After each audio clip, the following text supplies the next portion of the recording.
ಜಯರಾಮಕೃಷ್ಣ ವರಾಭಯಕರಿ ಶ್ರೀ ಶಾರದೇಶ್ವರಿ ಈ ಪುಸ್ತಕದ ಮುಂದಿನ ಭಾಗವನ್ನು ಈಗ ಓದಿ ಹೇಳುತ್ತಿದ್ದೇನೆ. ದೇವಿ ಮಹಾತ್ಮ್ಯದಲ್ಲಿ ಒಂದು ಸೊಗಸಾದ ಸ್ತುತಿ ಇದೆ. ರೋಗಾನ ಶೇಷಾನ್ ಅಪಾಂಸಿ ತುಷ್ಟ ಹೃಷ್ಟಾತು ಕಾಮಾನ್ ಸಕಲಾನ ಭೀಷ್ಟಾನ್ ತ್ವಾಮಾಶ್ರಿತಾನಾಂ ನ ವಿಪನ್ನರಾಣಾಂ ತ್ವಾಮಾಶ್ರಿತಾ ಹ್ಯ ಕ್ಷಯತಾಂ ಪ್ರಯಾಂತಿ. ಎಂದರೆ, ಹೇ ದೇವಿ, ನೀನು ಸಂತುಷ್ಟಳಾದರೆ ಸಕಲ ರೋಗಗಳನ್ನು ಹೋಗಲಾಡಿಸುವೆ. ನೀನು ಕುಪಿತಳಾದರೆ ಎಲ್ಲ ಅಭೀಷ್ಟಗಳನ್ನು ಹಾಳುಗೆಡುಹುವೆ. ಹೇ ದೇವಿ, ನಿನ್ನಲ್ಲಿ ಶರಣಾದವರಿಗೆ ಯಾವ ವಿಪತ್ತೂ ಬಾರದು. ನಿನ್ನಲ್ಲಿ ಆಶ್ರಯ ಪಡೆದವರು ಇತರರಿಗೆ ಆಸರೆಯಾಗಿ ನಿಲ್ಲಬಲ್ಲರು.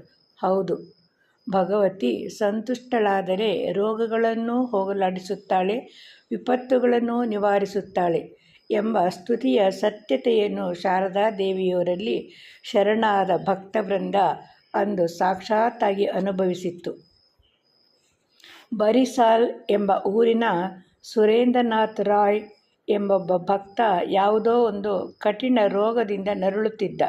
ಕೊನೆಗೆ ರೋಗದ ಲಕ್ಷಣಗಳಿಂದ ಅದನ್ನು ಕ್ಷಯ ಎಂದು ನಿರ್ಧರಿಸಿದರು. ಆಗಿನ ಕಾಲದಲ್ಲಿ ಕ್ಷಯ ರೋಗ ಬಂದಿತೆಂದರೆ ರೋಗಿ ಯಮಲೋಕದ ಗಾಡಿ ಹತ್ತಿದನೆಂದೇ ಅರ್ಥ. ಸುರೇಂದ್ರ ಕೂಡ ಬದುಕುವ ಆಸೆಯನ್ನು ಕೈಬಿಟ್ಟ. ಆದರೆ ಸಾಯುವ ಮೊದಲು ಒಂದೇ ಒಂದು ಸಲ ಶಾರದಾ ದೇವಿಯವರ ದರ್ಶನ ಮಾಡಬೇಕೆಂಬುದು ಅವನೆದೆಯ ಆಸೆ.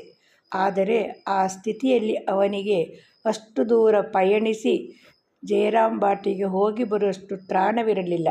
ಆದ್ದರಿಂದ ಶಾರದಾ ದೇವಿಯವರಿಗೆ ಪತ್ರ ಬರೆದು ವಿನಯದಿಂದ ಪ್ರಾರ್ಥಿಸಿಕೊಂಡ.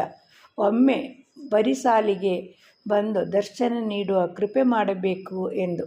ಆದರೆ ಶಾರದಾ ದೇವಿಯವರಾದರೂ ಅಷ್ಟು ದೂರ ಹೋಗಿ ಬರಲು ಸಾಧ್ಯವೇ? ಅವರಿಗಾಗಲೇ ವೃದ್ಧಾಪ್ಯ ಬಂದಿತ್ತು, ಸಂಧಿವಾತ ಬೇರೆ. ಅವರ ಶರೀರ ತುಂಬ ಸೂಕ್ಷ್ಮವಾಗಿ ಬಿಟ್ಟಿತ್ತು. ದೂರದ ಪ್ರಯಾಣವನ್ನು ಅದು ಸಹಿಸಲಾರದು.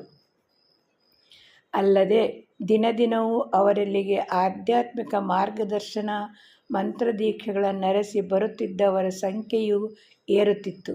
ಗುರುಸ್ಥಾನದಲ್ಲಿದ್ದು ಅವರು ನಿರ್ವಹಿಸುತ್ತಿದ್ದ ಕಾರ್ಯದ ಶ್ರಮವಾದರೂ ಕಡಿಮೆ ಏನಲ್ಲ. ಆದ್ದರಿಂದ ಅವರು ಅವನಿಗೆ ತಮ್ಮದೊಂದು ಭಾವಚಿತ್ರವನ್ನು, ಉದ್ಬೋಧನಾ ಮಾಸಪತ್ರಿಕೆಯ 12 ತಿಂಗಳ ಪ್ರತಿಗಳನ್ನು ಒಟ್ಟಿಗೆ ಸೇರಿಸಿ ಹೊಲಿದು ಕಟ್ಟುಹಾಕಿಸಿದ ಸಂಪುಟವನ್ನು ಕಳಿಸಿಕೊಟ್ಟರು. ಮತ್ತು ಜೊತೆಯಲ್ಲೇ ಆಶೀರ್ವಾದ ಪೂರ್ವಕವಾದ ಒಂದು ಪತ್ರವನ್ನು ಬರೆಸಿದರು.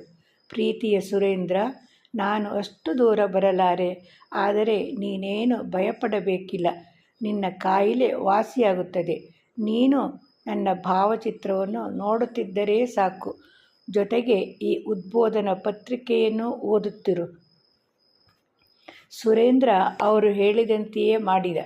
ಆತ ಆ ಭಾವಚಿತ್ರದಲ್ಲಿ ಅವರನ್ನೇ ಸಾಕ್ಷಾತ್ತಾಗಿ ಕಂಡ.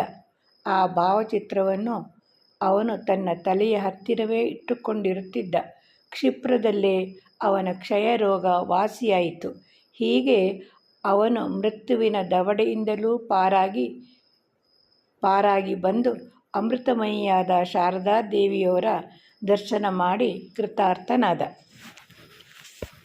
ಇನ್ನೊಂದು ಘಟನೆಯನ್ನು ನಾಳೆ ದಿನ ಓದಿ ಹೇಳ್ತೀನಿ. ಜಯರಾಮಕೃಷ್ಣ.